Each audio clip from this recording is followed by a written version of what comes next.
Les voilà, deux bombes anglaises de 250 kilos qui dormaient tranquillement depuis 70 ans sous l'ancienne gendarmerie. 4 des mineurs ont été dépêchés sur place pour le débombage. En Normandie, presque une opération de routine. Sur l'année courante, on doit être à plus de 20-25 désamorçages, on ne les compte plus là. Cette année. Bon, les autres années, c'est entre 4 et 20 désamorçages. Là, c'est une grosse année, on a fait presque 30 désamorçages sur une année courante. En moyenne, les autorités du Calvados reçoivent 2 appels par jour pour leur signaler de nouvelles munitions trouvées.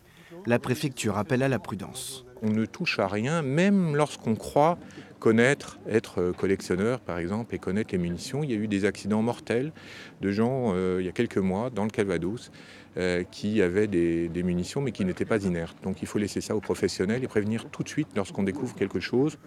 En 2 petites heures, les bombes ont été neutralisées sans grosse difficulté.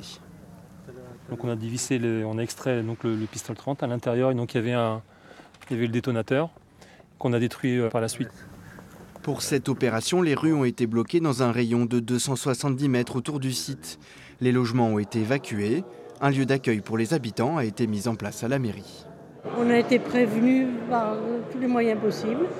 La police est passée, on a eu des courriers, il y a eu, enfin bon, non, c'est bien organisé. Ce matin, on avait le regard fixé sur la montre, on nous a dit avant 8h, tout le monde est parti. On était prévenus, donc on s'est préparé en conséquence. Voilà. L'événement aura même permis quelques rencontres et l'organisation d'une future fête des voisins. Quant aux bombes, elles ont été emportées en début d'après-midi afin d'être stockées dans un entrepôt sécurisé.